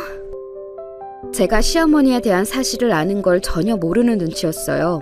애써 태어난 척했지만 평소처럼 살가운 인사말을 건네진 못했죠. 먹는 등 마는 등 불편했던 시부모님과 저 셋이 함께한 저녁 식사 자리에서도 달라진 두 분의 관계는 확연히 티가 났습니다. 서로 물을 먼저 떠다주고 네가 먼저, 아니 당신이 먼저 하며 사랑스러운 옥신각신을 하던 모습은 온데간데 없이 침묵만 감돌았으니까요. 시아버지는 시어머니를 때린다는 사실 외에 두 분의 소원해진 관계를 숨길 생각은 딱히 없어 보이는 듯 했습니다. 시아버지는 시댁에서 저와 마주쳐도 딱히 식사를 하자는 권유는 하지 않으셨어요. 아니, 저와의 식사를 피하셨다기보다는 아예 시어머니와 식사 자리를 갖지 않으려 하시는 것 같았습니다. 시어머니는 몸과 마음이 힘든 와중에도 건물 청소일을 꾸준히 하셨어요. 저는 시어머니가 아무도 없거나 있어도 사이가 소원해지다 못해 술을 드시며 가학적인 행동까지 휘두르는 시아버지와 함께 사는 그 집에 하루 종일 갇혀 계시기보다 오히려 일이라도 다니고 있다는 사실이 다행이라고 생각했어요. 시어머니도 그 편이 낫다는 것을 알기에 더욱 열심히 일을 다니신다고 생각했습니다. 시어머니의 전화를 한 통 받기 전까지는요. 네, 어머님, 어쩐 일이세요? 일하는 중은 아니니? 전화 받을 수 있냐? 집안일을 하던 중이었지만 저는 시어머니에게 일하는 중이지만 괜찮다고 거짓말을 했습니다. 하루하루 어두워지시는 시어머니였지만 그날은 평소보다 더 목소리가 좋지 않으셨어요. 게다가 바로 전날에도 시댁을 다녀왔던지라 하루 사이에 무슨 용건이 생기셨나 싶기도 했고요. 아니나 다를까 막상 제게 전화는 걸었지만 입이 쉽게 떨어지지 않는지 시어머니는 무척이나 뜸을 들이셨습니다. 그게 말이다. 민수 어머마, 혹시 돈을 좀 꾸어줄 수 없겠니? 내 이번 달에 경조사가 좀 많았어서 말이다. 다음 달에 꼭 갚아주마. 아범에게 말하지 말고. 얼마든지 어머님. 그런데 생활비는 아버님께 이야기하시지 않고요? 시어머니는 아무런 대답도 하지 못하셨습니다. 무심코 말을 내뱉은 저는 순간 아차 싶었어요. 시어머니가 악착같이 청소일을 계속 다니셨던 이유를 깨달은 거죠. 시아버지께선 시어머니를 때리실 뿐만 아니라 생활비조차 끊으신 겁니다. 두 분의 사이가 틀어진 것은 시어머니의 취업 이유가 아닌 그 이전부터였던 거예요. 시아버지가 생활비를 주지 않으셨기 때문에 시어머니는 노년에 태어나서 처음으로 일자리를 애써 구하셨던 거였습니다. 자식들이 걱정할까봐 뒤늦게라도 경제활동을 해보고 싶다는 핑계를 대시면서요. 저는 행여 시어머니가 곤란하실까 급하게 말을 돌리며 얼마나 필요하신지 물었습니다. 시어머니께서 말씀하신 금액은 예상보다는 조금 많은 액수였지만 저는 두말하지 않고 그 자리에서 계좌로 이체를 해드렸어요. 미안하다 어머마. 꼭 이자까지 쳐서 갚으마. 정말 고마워. 그게 무슨 말씀이세요 어머님.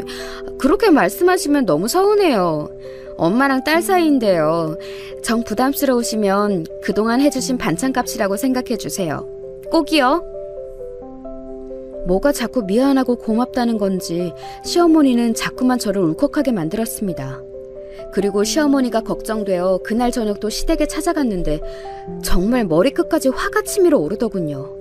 글쎄 시어머니께서 희미하게 다리를 절고 계시는 게 아니겠어요? 어머님, 다리는 또 왜 그러세요? 괜한 오해 말거라 어머마.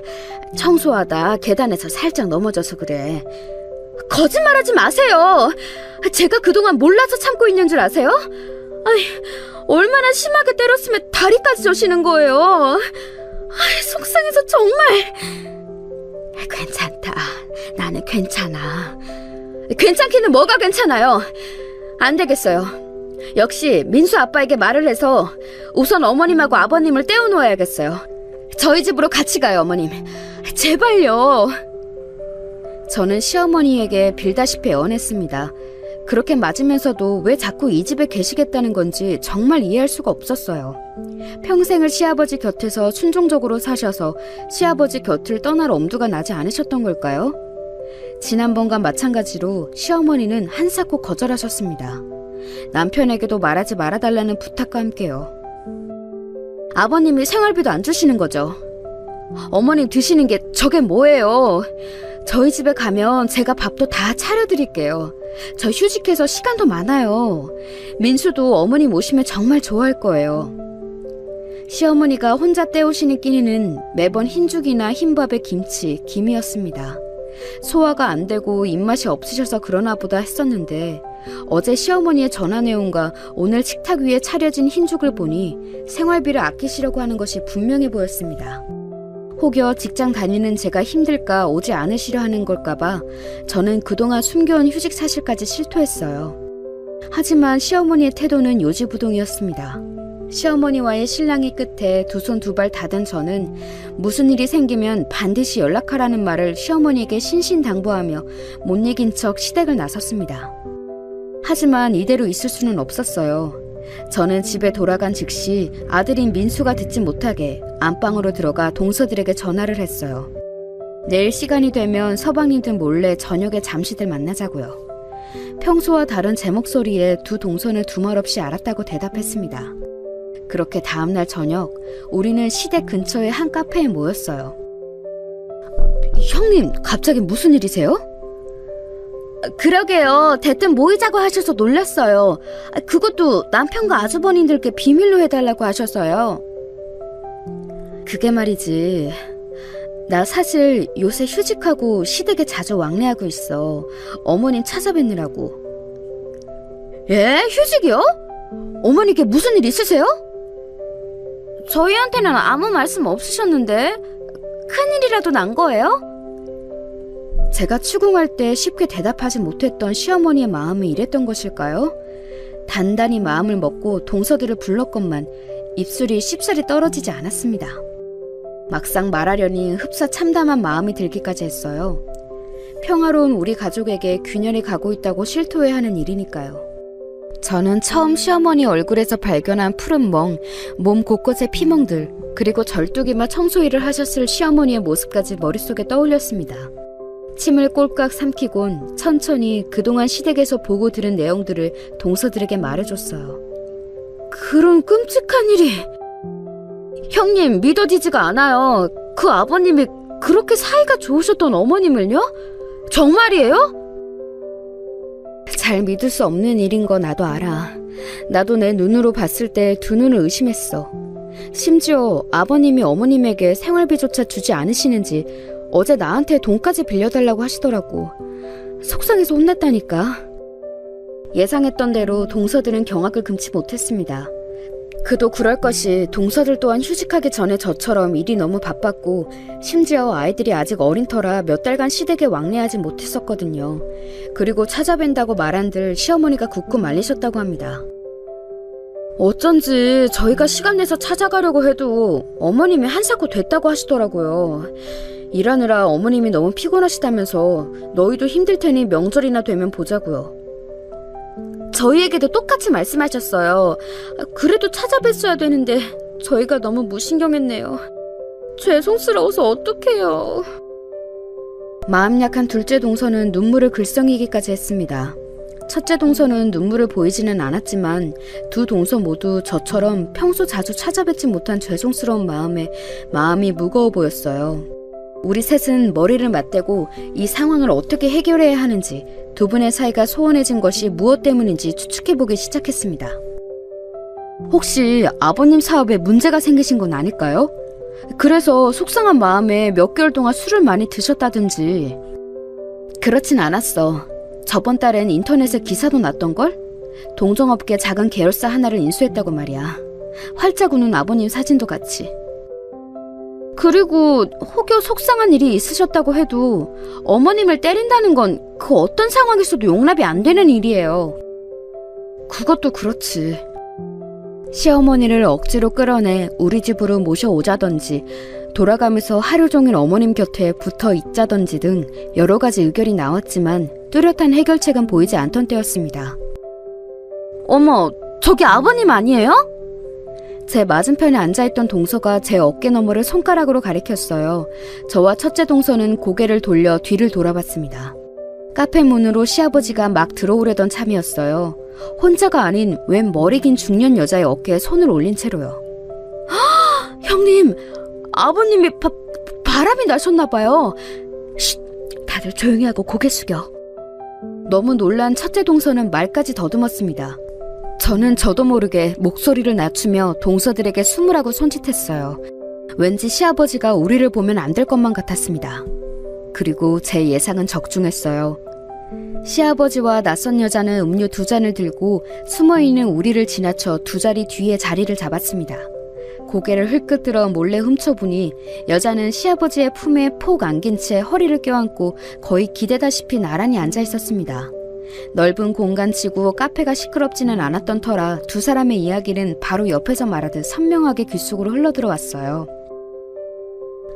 상철씨, 그래서 상철씨 집엔 도대체 언제쯤 가볼 수 있는 거예요? 좀만 기다려봐. 아직 전처가 짐을 다 안 뺐어. 이혼했다더니. 짐 좀 있어도 내가 가는데 문제가 있는 건 아니잖아요. 설마 나 이혼만 하다가 버리는 거 아니죠? 내가 상철씨를 위해 무슨 짓까지 했는데요. 앙탈은 기다려봐. 너한테 그 여자와 살았던 흔적을 보여주기 싫어서 그래. 서류 정리도 아직 안 됐고 조금만 더 참을성 있게 기다리라고. 대신 그럼 오늘 당신네 집에서 자고 갈까? 시아버지의 말에 수줍게 까르르 웃는 여자의 웃음소리가 들렸습니다. 우리는 새파랗게 질린 얼굴로 서로 시선을 주고받았어요. 각자 남편들의 아버지인 시아버지의 나쁘끄러운 대화에 정말 어쩔 줄 모르겠더라고요. 그 대화를 끝으로 그들은 입맞춤이라도 하듯 잠시 쪽쪽 소리가 들리더니 이내 자리에서 일어났습니다. 카페 문이 열리고 닫히는 소리가 난 지 한참이 지나자 그제야 우리 셋은 숙였던 고개를 들고 다시 편하게 의자에 앉았습니다. 세상에, 지금 우리가 뭘 본 거예요? 게다가 이미 이혼을 했다뇨? 첫째 형님, 두 분 벌써 이혼 이야기까지 나오신 거예요? 나도 잘 모르겠지만 그건 아닌 것 같아. 어머님이 같이 안 산다고 거짓말을 하신 거 보면, 그리고 벌써 이혼 서류를 내셨다면 그렇게 중요한 일은 우리 남편이나 서방님들에게도 이야기하셨겠지. 저도 굉장히 혼란스러운 상태였지만 시아버지가 불륜녀에게 거짓말을 하고 있다는 것쯤은 유추해낼 수 있었습니다. 그리고 그 여자는 시아버지를 위해 무언가를 한 것 같았어요. 저는 오늘 밤도 아무도 없는 집에서 흰죽을 먹으며 혼자 쓸쓸하게 잠드실 시어머니를 떠올렸습니다. 너무도 시어머니가 가여웠어요. 저런 꼴을 보고도 가만히 있을 수는 없었습니다. 우리가 뭐라도 해보자, 동서들. 시간이 많은 내가 뭐라도 해볼게. 내가 연락하면 동서들이 적극적으로 좀 도와줘. 서방님들한테는 아직 말하지 말고. 나도 민수 아빠한테 이야기하지 않을게. 같은 여자로서 어머님을 도와드려야 되지 않을까? 제 말에 동서들이 고개를 주워겼습니다. 굳이 같은 여자로서 라는 말을 하지 않았더라도 우리 셋 모두 시어머니를 무척이나 좋아했기에 모두 같은 마음이었을 거예요. 다음날 우린 각자 여유가 되는 만큼 돈을 모아 아버님에게 사설 탐정을 붙였습니다. 꽤 많은 돈이 들었지만 상관없었어요. 저에게 남편의 어머니 그 이상으로 잘해주셨던 시어머니를 위해서라면요. 며칠이 걸려도 상관없으니 불륜녀와 시아버지의 관계를 자세히 알아봐달라는 의뢰와 함께 저는 시아버지의 약점 또한 알아봐달라고 부탁하였습니다. 그렇게 사설탐정에게 연락이 없는 며칠 동안 저와 동서들은 번갈아가며 혹은 다같이 시댁의 얼굴 도장을 찍었습니다. 그 전보다도 더욱 집에 늦게 혹은 아예 들어오지 않은 모양인지 시아버지 얼굴은 본 적이 없었어요. 저는 지금은 오히려 다행이라고 생각했습니다.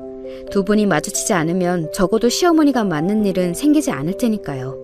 시어머니는 동서들까지 이렇게 자주 들이닥치자 처음엔 저를 원망 어린 눈빛으로 몇 초간 바라보셨지만 그 이상 말씀은 없으셨습니다. 차마 조용히 있을 수가 없었던 저를 이해해 주시는 듯 했어요. 물론 제 추측이지만요. 의뢰를 맡긴 사설탐정에게 연락이 온 것은 정확히 일주일 뒤였습니다. 여기 의뢰하신 내용들 정리한 서류입니다. 혹시 필요하실까 싶어 사진도 몇 장 찍어왔어요. 몇 장의 사진과 A4 용지 여러 장에 빼곡히 적힌 내용은 이러했어요. 시아버지의 불륜 상대는 바로 작년에 아버님이 인수한 작은 동종업계 회사 대표의 부인이었답니다. 아까 제가 인터넷에서 봤다고 했던 기사 있죠? 거기에 나왔던 그 회사요. 회사가 시아버님 회사에 인수당한 후 사실상 망한 그 대표와 불륜녀는 합의이혼을 요구했고 그대로 받아들여졌다고 합니다. 위자료도 두둑하게 받고요. 표면상으로는 이혼 이후 저희 시아버지와 불륜을 시작했다고 합니다. 물론 지금은 시아버지가 이혼을 한 줄 알고 있고요.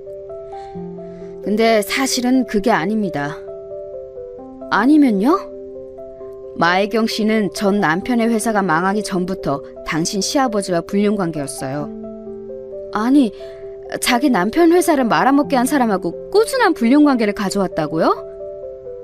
아니요, 회사를 말아먹게 한 건 마혜경 씨 본인입니다. 김영태 씨와 불륜을 시작한 이후 몇 년간 꾸준히 회사에 기밀 정보를 넘겨왔어요. 김영태 씨는 그동안 호시탐탐 기회를 누리다가 그 회사의 위기 때 자금을 투자 형식으로 대거 빌려줬다가 갑자기 갚으라고 종용했어요. 당연히 그만한 자금이 없었던 마혜경 씨 전 남편의 회사는 그대로 김영태 씨에게 넘어간 거죠. 생각보다 스케일이 큰 이야기였어요. 저는 입을 다물지 못했습니다. 뒷내용을 읽어보니 더 가관이었어요. 불륜녀는 시아버지에게 이혼을 종용했고 너무 많은 도움을 받았거니와 불법적인 일을 같이 도모한 불륜녀의 심기를 거스르기 힘들었던 시아버지는 시어머니에게 이혼을 강요하며 뜻대로 되지 않자 술을 마시고 과격한 행동을 취하기 시작했던 겁니다. 그 기간이 길어지자 시아버지는 불륜녀에게 이혼 서류를 내고 이혼 유예 기간 동안 별거 중이라며 거짓말을 했고 불륜녀는 그 말을 철석같이 믿고 있고요. 시어머니는 시아버지의 으름장과 회유, 공격적인 행동과 생활비를 끊는 등의 횡포에도 이혼을 하시지 않고 버티고 계셨던 거고요. 저는 이 사실을 동서들에게 알렸습니다. 생각보다 더한 사연에 동서들도 화를 주체하지 못했어요. 어떻게 아버님이 그러실 수가 있어요? 어머님이 그동안 아버님께 어떻게 내조를 하셨는데요? 근데 어머님은 왜 그 지경이 될 때까지 이혼을 안 해주시는 거래요? 아버님이 땡전 한 푼 없이 내쫓으시려고 했나봐. 우리 민수 아빠랑 서방님들을 부족함 없이 키워낸 것도 다 본인 공이라면서 어머님이 여태 한 일은 밥을 축내는 일뿐이었다고 전화에 대고 길 한복판에서 소리치는 걸 사설 탐정이 직접 들었대. 세상에, 그 다정하시던 아버님 맞아요? 정말 여자에 미치면 배는 게 없다더니 아버님이 딱 그 꼴이네요. 그래서 이제 어떻게 하실 생각이세요, 첫째 형님? 둘째 동서의 물음에 저는 탐정에게 덧붙여 부탁했던 시아버지의 약점에 대해 이야기를 꺼냈습니다. 불륜녀 전 남편 회사를 망하게 한 원인이 바로 아버님의 모략이었나 봐. 여기서 문제는 불륜녀와 짜고 아버님이 그 회사뿐만 아니라 아버님 회사의 문서마저 위조했던 거지. 그건 사문서 위조의 사기죄 아닌가요? 변호사를 통해 물어봐야겠지만 딱 봐도 중범죄 아니겠어? 한 회사를 망하게 했다고. 그럼 이제 어쩌죠? 저와 동서들 모두 그 다음 말을 차마 꺼내지 못하고 망설였습니다. 아무리 시어머니를 배신하고 차마 해서는 안 될 일들을 하셨다고 한들 남편들의 아버지였습니다. 다들 그런 시아버지를 신고하자는 말이 쉽게 입 밖으로 내뱉어지지 않았던 거죠. 여러분이라면 어떠실 것 같나요? 남일이었다면 고민하지 않고 시아버지를 물먹이라며 적극 추천하겠지만 막상 제 일이 되니 선뜻 결정하기가 어려웠습니다. 우리 셋 모두 결정하지 못하고 선택의 기로에서 고민하던 때였어요. 갑자기 제 핸드폰에 진동이 울리기 시작했습니다. 시어머니였어요. 민수 어머마, 집에 좀 빨리 와다오. 여보 그만해요. 도대체 왜 이혼을 안 하겠다는 거야? 달라붙어서 내 피만 빨아먹은 거머리 같은 년아! 수화기 너머로 시어머니의 다급한 외침과 퍽 하는 소리, 그리고 술에 취한 듯 혀가 꼬부라진 채 고함을 지르는 시아버지의 목소리가 들려왔어요. 전화는 곧이어 끊어졌고 시어머니는 다시 전화를 받지 않으셨습니다. 마침 시댁 근처의 카페였던 우리는 황급히 시댁으로 달려갔습니다. 시댁의 비밀번호를 치고 들어가 눈앞에 보인 광경은 처참했어요. 시어머니는 배를 감싼 채 바닥에 나뒹굴고 있었고 시아버지는 그런 시어머니는 아랑곳하지 않은 채 시어머니에게 발길질을 하고 있었습니다. 얼마나 술을 많이 마신 건지 집안엔 술 냄새가 진동을 했어요. 시어머니는 정신을 잃으신 것 같았습니다. 아버님 그만하세요. 동서들 뭐해? 얼른 아버님 잡아. 인연들에 밖에서 고생하는 제 시아비 편은 안 들고 같은 여자라고 전현 편만 들어? 이 괘씸한 것들! 소리를 고래고래 지르고 있지만 시아버지의 발음은 전부 뭉개졌고 몸 또한 제대로 가누지 못해 동서 둘이 가로막자 시아버지는 맥없이 바닥으로 꼬꾸라지셨습니다. 저는 곧바로 경찰서와 119에 연락했어요. 들것에 실려던 시어머니의 입가가 슬쩍 올라간 것 같았지만 잘못 봤겠거니 하고 지나갔습니다. 몸이 흔들리는 와중에 잘못 봤나 보다 하고요. 구급차보다 먼저 도착한 경찰들은 일단 시아버지를 현행범으로 연행했지만 이후 병원에서 퇴원하신 시어머니가 처벌을 원치 않는다고 하자 이내 풀려났습니다. 아니 어머님, 도대체 왜 아버님을 봐들인 거예요? 그래요. 어머님이 자꾸 소극적으로 행동하시니까 아버님이 계속 저러시는 거잖아요. 나는 괜찮다. 정말 괜찮아. 괜히 시끄럽게 굴어서 일 크게 만들지 말자꾸나. 아직도 시아버지에게 정이 남으신 건지 정말 답답해 죽을 것 같았어요. 전치 3주를 받으신 시어머니는 입원하지 않겠다고 고집을 부리셨기에 어쩔 수 없이 다시 시댁으로 모셨습니다. 시댁으로 모시는 것도 꺼림칙했지만 그 고집을 누가 꺾나요? 자신의 집이 있는데 어딜 가냐며 아들들 집으로 가자는 권유를 이번에도 뿌리치셨습니다. 시어머니를 모셔다 드린 후 저와 동서들은 약속이라도 한 듯 결심했습니다. 시아버지를 신고하기로요. 엄청나게 열이 뻗쳐 보이던 첫째 동서가 더 획기적인 아이디어를 냈습니다. 우리 그 내 언니한테 회유된 으름장을 놓든 해보면 어때요? 에? 같이 쳐넣어도 모자랄 그 여자를요? 그 둘이 천년의 사랑인데 우리가 으름장을 놓는다고 한들 겁이나 먹겠어요? 동서들의 이야기를 곰곰이 듣던 저는 좋은 생각이 떠올랐습니다. 아니야, 제 코가 석자라고 저까지 범죄에 연루된 걸 알면 겁먹어서 우리한테 협조할지도 몰라. 첫째 동서, 이건 헤어샵에 아는 사람 있지 않아? 그 여자가 거기 다니던데? 돈이 많긴 많나 보네요. 비싼 데인데. 저번에 저희 회사랑 같이 프로젝트 한 데인데 거기 담당 중 한 명이었던 부원장님을 알아요. 꽤나 친해져서 가끔 퇴근 후에 술도 한잔하고요. 잘 됐네. 그 지인한테 부탁해서 그 여자가 예약한 시간에 옆자리에서 같이 시술 받게끔 해볼 수 있어?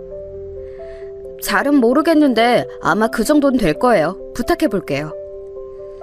거기서 그 부원장님이랑 수다 떠는 척하면서 집안 이야기를 흘려 증거까지 다 모아서 그 불륜녀랑 시아버님 둘 다 신고할 계획이라고. 그러자 첫째 동서가 걱정스러운 표정으로 물었습니다. 그러다 신고하기도 전에 그 여자랑 아버님이 증거를 전부 없애버리면 어떡해요? 그건 걱정 마. 사설 탐정이 준 자료 중에 위조한 문서들의 복사본도 죄다 들어있었으니까. 괜히 비싼 데 아니었다니까. 그제야 첫째 동서는 안심한 표정을 지었지만 이내 다시 근심스러운 표정이 되었습니다. 그런데 아이들은 어쩌죠? 요 며칠에 어머님을 뵈러 가느라 남편에게 어린이집에서 픽업부터 케어를 전부 맡겼더니 너무 힘들어하더라고요. 그 사람 가뜩이나 요새 가게가 바빠서 체력이 붙이는 것 같아요.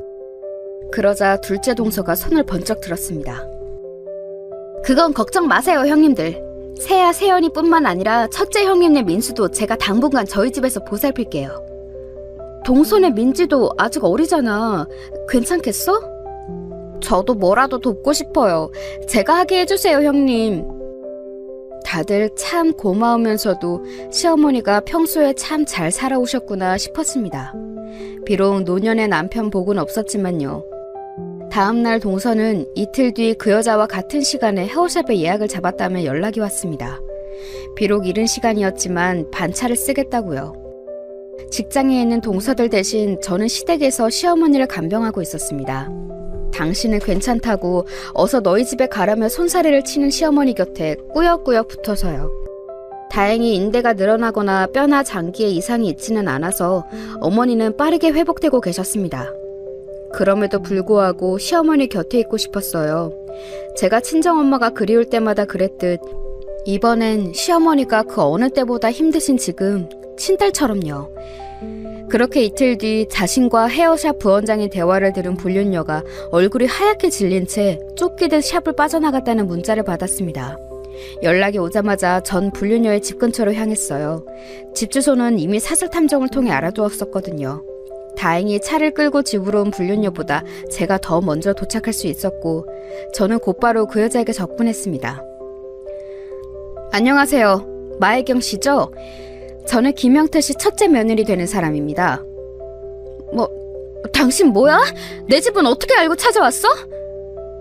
방금 전 헤어샵에서 신고니 어쩌니 하는 이야기를 전부 듣고 온 뒤여서인지 불륜녀는 제 소개에 소스라치게 놀라며 뒷걸음질을 치더라고요. 그러다 뒤늦게 자신에게 더 큰 불이익이 있을까 겁을 먹었는지 존댓말을 사용하기 시작했습니다. 잠깐 시간 되시면 저랑 대화 좀 하시죠. 난 당신이랑 할 말 없어요. 일단 제 이야기를 들으시는 게 당신에게도 이득일 거예요. 아니면 저 손에 든 이 서류들 가지고 바로 경찰서로 갈 겁니다. 여긴 당신이 전 남편과 이혼 전에 저희 시아버지와 불륜했던 증거들, 그리고 최근까지 당신 집에 드나든 사진들 전부 들어있어요. 그게 뭐요? 사진은 사진일 뿐이고 간통죄는 폐지된 지 오래예요. 더군다나 지금은 당신 시아버지 유부남도 아니잖아? 아니요. 저희 아버님이 당신한테 거짓말하신 거예요. 저희 어머님은 아직 원래 집에 살고 계시고 두 분은 이혼은커녕 이혼 서류조차 아직 작성하지 않았어요. 우리는 아버님과 당신을 기업 사기와 사문서 위조, 사기죄로 신고하는 동시에 어머님의 이혼 소송도 같이 진행하며 당신에게도 위자료를 청구할 거예요. 받아낼 수 있는 최대치를요. 사실 시어머니가 이런 상황까지 와서도 이혼은 하지 않겠다고 말씀하실 수도 있겠다고 생각했어요. 여태까지 시어머니 행보를 생각하면요. 그렇다고 그 여자 앞에서 티를 내지는 않았죠. 결국 꼬리를 내린 불륜녀는 저와 함께 근처 카페로 자리를 옮겨 대화하는 것에 동의했어요. 자리를 옮겨서도 커피가 나오기 전까지 불륜녀와 저 사이엔 꽤 긴 침묵이 흘렀습니다. 커피가 서빙되자 저는 우선 커피로 목을 축인 후 본론을 꺼냈습니다. 솔직하게 말해주세요. 당신이 저지른 모든 짓을 저희 아버님 외에 아는 사람이 또 있나요? 너무 직접적인 저희 물음에 불륜녀는 당황한 듯 보였어요. 뭐라 말해야 할지 고민하던 그 여자는 이내 빠져나갈 틈은 진작부터 없었을 것을 예상하고는 포기한 듯 대답했어요. 아니요, 없어요. 잘 됐네요. 단도직입적으로 얘기할게요. 이 서류에 있는 마혜경 씨가 한 불법적인 일들 모두 저희 시아버지에게 뒤집어 씌워주세요. 그럼 당신은 빼고 모두 아버님이 저지른 일로 신고할게요. 아버님이 억울하다고 한들 증인이 없으니까요. 뭐라고요? 아무리 그래도 내가 영태 씨를 배신하는 짓을 할 것 같아요? 우린 몇 년을 사랑해온 사이라고요.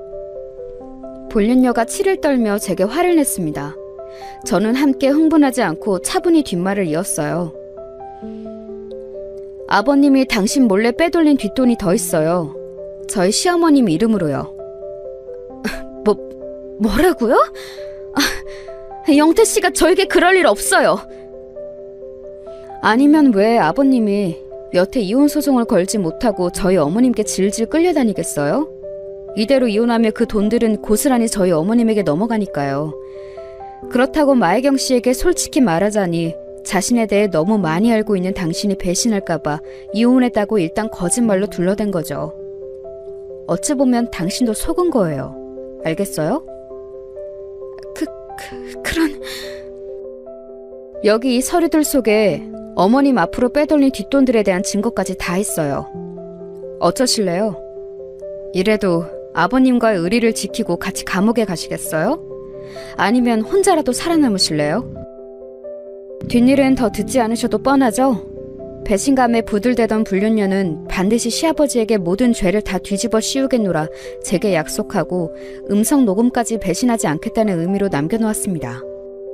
이후 재판에서 시아버지는 불륜녀도 함께 저지른 일이라며 감형을 해달라 억울함을 토로했지만 재판장에서 그녀는 과연 전 남편의 회사를 불륜남과 함께 말아먹어버린 여자다웠습니다. 시치미를 뚝 뗀 채 엄청난 연기력으로 그녀는 판사와 배심원들에게 자신의 무고함을 입증했거든요. 진실을 알지 못했다면 저조차 속아 넘어갈 정도로요. 시아버지는 사문서 위조죄, 사기죄로 징역 10년을 선고받았어요. 불법 인수한 회사의 전 대표, 즉 불륜녀의 전 남편이 불륜녀와 이혼 후 스스로 목숨을 끊으려다 실패하여 여태 의식불명이라는 사실이 밝혀져 판사의 분노에 불을 붙이게 됐거든요. 형 집행을 선고받은 후 교도관들에게 끌려가며 불륜녀를 죽일 듯이 노려보던 시아버지의 눈빛을 아직도 잊지 못합니다. 차마 입에 담지 못할 비속어와 욕설들을 함께 토해내면서요. 몰래 시아버님에게 비웃음을 흘려주던 불륜녀의 얼굴은 덤이었죠. 사실 마음 같아선 불륜녀 또한 단죄하고 싶지만 어찌되었던 간에 시아버지에게 더한 단죄를 내렸으니 만족하기로 했습니다. 한편 시어머니는 아직도 시아버지에게 마음이 쓰이시는 건지 시아버지를 신고한 이후로 항상 표정이 어두우셨어요. 그건 재판이 진행되는 동안에도 마찬가지셨습니다. 뒤늦게 소식을 듣고 붕괴한 저희 남편과 서방님들 그리고 동서들 또한 심정이 복잡한 건 마찬가지였어도 다른 한편으로는 통쾌해하지는 못하더라도 내심 다행이다 싶기도 하고 후련했거든요. 그만큼 시댁에서 시어머니에 대한 입지는 상당했습니다. 헌데 시어머니는 그렇게 배신을 당하셨으면서도 통쾌하기는커녕 일말의 시원섭섭한 모습조차 보이지 않으셨어요. 엄마, 이제 다 끝났어요. 앞으로는 이런 일이 있으면 미련하게 혼자 안고 계시지 말고 저희한테 말씀하세요. 아들 셋이나 둬서 어디에다 쓰게요? 그래요, 엄마. 형수님, 재수씨, 그리고 당신, 우리가 하지 못한 것들을 해주셔서 너무 고마워요. 이 은혜는 두고두고 잊지 않을게요. 별 말씀을요. 어머님의 베푸신 것들의 반도 돌려드리지 못한걸요. 재판에서 나와 모두 시댁에 모여 차를 마시는 동안 남편과 서방님들은 우리에게 고마움을 표했습니다. 그러거나 말거나 저는 계속 표정이 어두운 시어머니가 계속 신경이 쓰였어요. 어머님, 이제 그만 아버님과 이혼하세요. 어머님께 몹쓸 짓들을 하셨는데 왜 아직도 그렇게 쓸쓸한 표정이세요? 엄마, 아무리 살아온 세월이 같다지만 설마 아직도 아빠한테 미련이 남은 거예요? 남편이 쯧하고 혀를 내둘렀습니다. 저와 남편의 말에 다들 한마디씩 보태자 시어머니는 못 이긴 척 입을 여섰습니다. 그런데 웬걸 시어머니의 말씀은 정말 충격적이었어요. 내가 미련이 있긴 뭐가 있니? 내가 미쳤어? 조강지쳐 놔두고 딴 년이랑 몇 년을 붙어먹은 징그러운 양반한테 미련이 있게? 시어머니의 폭탄 발언에 다들 벙찌고 말았습니다. 저는 제 귀를 의심했어요. 그동안 이혼하라는 저의 종용에도 한사코 거부하시고 다른 곳으로 도망을 치지도 시아버지를 고소하지도 않고 조용히 괜찮다고만 하시던 그 시어머니가 하신 말씀이 맞는지 믿기지가 않았죠. 어머니, 그게 무슨 말씀이세요? 그럼 그동안 왜... 그 양반이 여자가 있다고 이혼하자고 달달 볶아댈 때부터 뒷조사는 이미 다 해놨다. 내가 일하는 건물 3층에 변호사 사무실만 2개야. 내가 월급도 받는데 뭐 필요한 게 있다고 민수 어머 너한테 그런 큰 돈까지 꿨겠니? 수임료랑 뒷조사 비용으로 수억 깨졌다 얘. 위자료나 톡톡히 뜯어내서 맨몸으로 쫓아내려고 맞았다는 증거도 무지하게 남겨뒀다 이 말이야. 나중에 이혼 소송 걸 때 확실한 증거로 삼으려고 집에 CCTV까지 설치했는데 자꾸 다른 집으로 가자고 하면 어떡하니? 거절하느라 혼났다 정말. 맞는 건 나한테 별로 일도 아닌데. 시어머니의 말이 무슨 말일까 잠시 생각하니 미처 떠올리지 못한 것이 있었습니다. 그건 바로 젊은 시절 시어머니가 꾸준히 했던 운동이라는 게 바로 복싱이라는 것이었어요. 시어머니는 취미로 배운 복싱에 재미가 붙어 여자 아마추어 경기에 나가 준우승을 한 경험이 있다고까지 말씀하셨는데 왜 그걸 잊고 있었을까요? 시어머님께선 스스로 방어하는 법을 아셨던 거죠. 이쯤 들으니 어이가 없어 헛웃음마저 나왔습니다. 너희 아버지 평생 펜 잡고 의자에서만 일하던 사람인데 술까지 취한 그 비실비실한 노인네가 휘두르는 주먹이 아프면 얼마나 아팠겠어.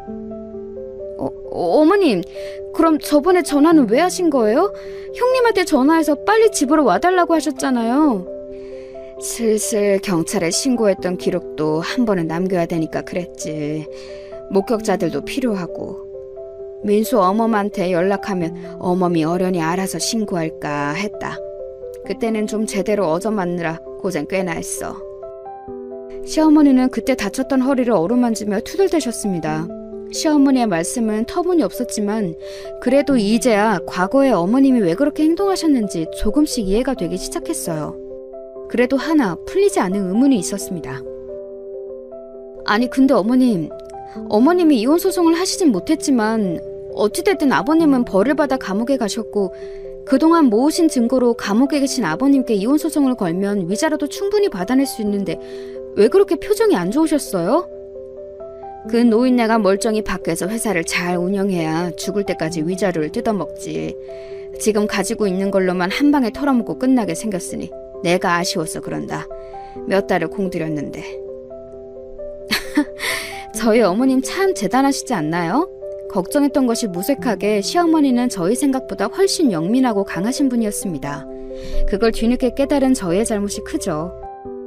저희는 저희 나름대로 어머님을 구해드리려고 애썼는데 어머님이 저희보다 한 수 위셨네요. 구하긴 누가 누굴 구하니? 이 험난한 세상에 원래 자기 몸은 자기가 지키고 자기 몫은 자기가 챙겨 먹는 거다. 다들 명심해.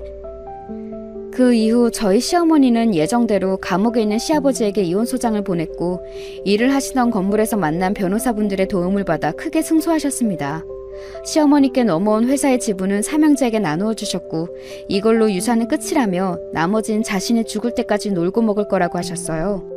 물론 시어머니를 잘 아는 제 생각엔 그저 농담이신 것 같지만요.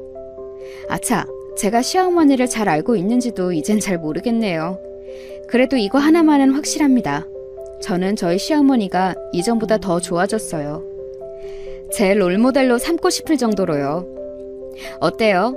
이 정도면 유튜브의 웬만한 사연보다 훨씬 재미있었죠? 다들 저희 시어머니처럼 당차고 멋지게 사시길 제가 열심히 응원하겠습니다.